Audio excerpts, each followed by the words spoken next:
Welcome to the SCP Foundation Classified Briefing. Today's subject, SCP-106, the Old Man. For more critical intelligence, please remember to like this briefing and subscribe to our channel. SCP-106 is a Keter-class entity demonstrating extreme localized corrosive properties upon physical contact with solid matter, causing immediate molecular degradation. Its primary anomalous ability allows it to phase through solid objects, including conventional containment barriers, by creating a pocket dimension accessed through its touch. Initial containment efforts established the corrosion chamber protocol.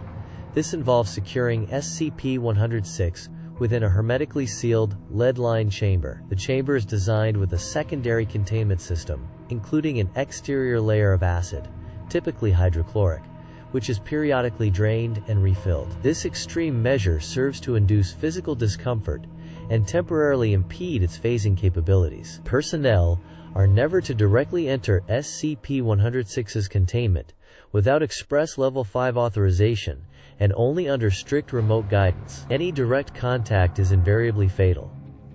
Your adherence to these initial protocols is non-negotiable for site security. The anomaly's corrosive touch does not merely degrade materials, it transmutes their structural integrity. Hardened steel, routinely capable of resisting extreme pressures, will visually and physically respond as if subjected to organic decay, often described by observation teams as melting like flesh. This unique property necessitates continuous, multispectral monitoring of all containment chamber components.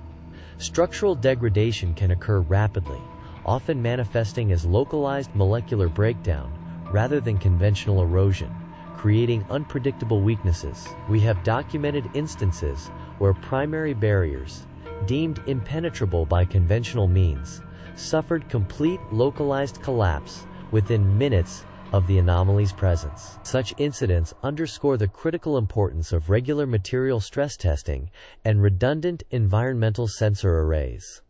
Your immediate reporting of any anomalous structural readings, no matter how minor, is vital. Failure to recognize and address these structural anomalies promptly could lead to a catastrophic containment breach. The anomaly's initial discovery occurred in an abandoned industrial complex near Redacted, following reports of extreme localized material decay. Foundation reconnaissance teams identified an isolated factory building exhibiting severe structural corrosion, unlike any known chemical or environmental degradation. Steel beams were compromised, concrete foundations disintegrated into a viscous, tar-like residue, and ambient air samples indicated unusual particulate matter consistent with rapid molecular breakdown. Inside, several anomalous entities, now classified as SCP-106-1, were found in various stages of advanced decay, consistent with exposure to the primary anomaly. These instances provided our first direct evidence of SCP-106's predatory behavior and its capacity to transport subjects into its pocket dimension. Initial attempts at physical containment using conventional methods proved futile, as it demonstrated immediate capacity to phase through all barriers. This incident established the imperative for specialized containment, directly leading to the development of the high-acid, lead-lined protocols now in place. Understanding the severity of its uncontrolled manifestation is paramount to appreciating current containment protocols. The initial human encounter with the anomaly, detailed in Agent Morrison's posthumous report, provided invaluable but tragic insight. During the factory incident, Agent Morrison inadvertently entered a localized area of extreme corrosion. The anomaly manifested directly before him, described as an elderly, decaying human male, its form partially submerged within the surrounding matter. Morrison attempted retreat, but SCP-106 extended a hand, its touch causing immediate and severe cellular decay to his forearm. The agent reported an overwhelming sensation of dread and the perception of being dragged through an unreal space before his locator signal ceased. Recovery efforts located only fragments of his equipment, severely corroded, suggesting his transport into its extra-dimensional realm. This incident confirmed SCP-106's capacity for direct predation and its ability to traverse reality, bypassing physical barriers and initiating its anomalous decay through mere contact.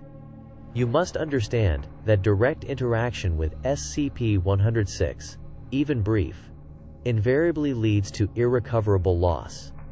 Avoid all direct contact at all costs. The extra-dimensional space that SCP-106 utilizes, often referred to as its pocket dimension, defies conventional spatial geometry. It is a non-Euclidean environment, constantly shifting and characterized by extreme material decay, mirroring the anomaly's corrosive touch. Our attempts to map this realm using remote probes have yielded inconsistent and often contradictory data. Probes either cease functioning immediately upon entry or transmit highly distorted, fragmented information before complete material disintegration. Survivors, few and far between, describe it as a labyrinthine complex of impossibly angled corridors, decaying infrastructure, and a pervasive sense of dread. The anomaly uses this space as a hunting ground, subjecting its victims to prolonged psychological and physical torment before their eventual demise. It can transport individuals within this dimension to any exit point in baseline reality it chooses, making escape a matter of its discretion, not the victim's agency. Understanding this realm's properties is crucial, as its very nature is designed to break down a subject's will and sanity before its ultimate consumption. Never assume any environment is safe if SCP-106 has manifested nearby. Attempts to recover personnel or subjects transported into SCP-106's pocket dimension have been uniformly unsuccessful in any meaningful sense. On rare occasions, individuals have reappeared at various locations, often severely disoriented, suffering from advanced localized necrosis, and exhibiting profound psychological trauma. These subjects are typically incoherent, babbling about endless corridors, the constant, scraping, sound, and a persistent, crushing dread. Medical examination reveals their cellular structure to be fundamentally compromised, with tissues exhibiting advanced decay inconsistent with normal biological processes. The subjects rarely survive more than a few hours post-recovery, expiring from organ failure or widespread systemic collapse. Furthermore, some recovered individuals have demonstrated altered behavior, becoming aggressive or exhibiting a compulsive urge to return to the dimension. It is imperative you understand that any personnel who return from the anomaly's dimension are to be considered highly contaminated and are not to be approached without extreme caution and appropriate containment protocols. They are no longer the individuals they once were. SCP-106 demonstrates a chilling level of sapience and predatory intelligence, far beyond that of a mere animalistic threat. Its actions, particularly within its pocket dimension, indicate a deliberate and calculated psychological assault on its victims. It does not merely kill, it torments, prolongs suffering, and actively seeks to break the mental fortitude of those it hunts. Analysis of recovered, albeit corrupted, data from personnel exposed to its dimension suggests the anomaly derives a form of perverse satisfaction from this process. It appears to play with its prey, observing their fear and desperation before finally inflicting the terminal corrosive damage. This element of sadistic psychological manipulation is a defining characteristic, differentiating it from many other Keter-class threats. You must understand that interacting with this entity, even indirectly, can inflict severe psychological trauma. The anomaly isn't just physically dangerous, it preys on the mind. Always report any signs of psychological distress or altered perception immediately, as the insidious nature of its influence can be difficult to detect. Maintain absolute mental discipline when operating anywhere near its predicted manifestation zones. Should SCP-106 breach its primary containment, all personnel are to immediately initiate Level 4 lockdown protocols. Siren Class Delta will activate, indicating a Keter-class entity is uncontained.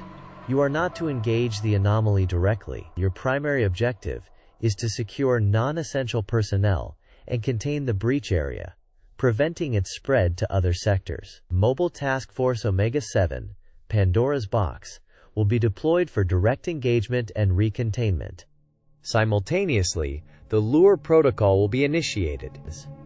This involves exposing a Class-D personnel to SCP-106, ideally within a pre-prepared containment cell designed for maximum corrosion resistance and minimal escape routes. The D-Class subjects' distress and eventual demise are intended to draw the anomaly back into a controlled environment, after which containment procedures can be re-established. Failure to follow this protocol will result in unnecessary casualties and potentially a wider containment failure. Do not hesitate. Do not deviate. Every second counts when SCP-106 is outside its cell. The Femur Breaker Protocol represents our most extreme, yet proven method for re-establishing containment of SCP-106. When all other lure protocols have failed, or if the anomaly has reached critical proximity to a high-value Foundation asset, this protocol is authorized. It involves the activation of a specially designed chamber containing a Class D personnel, whose femur is then systematically broken in a controlled manner.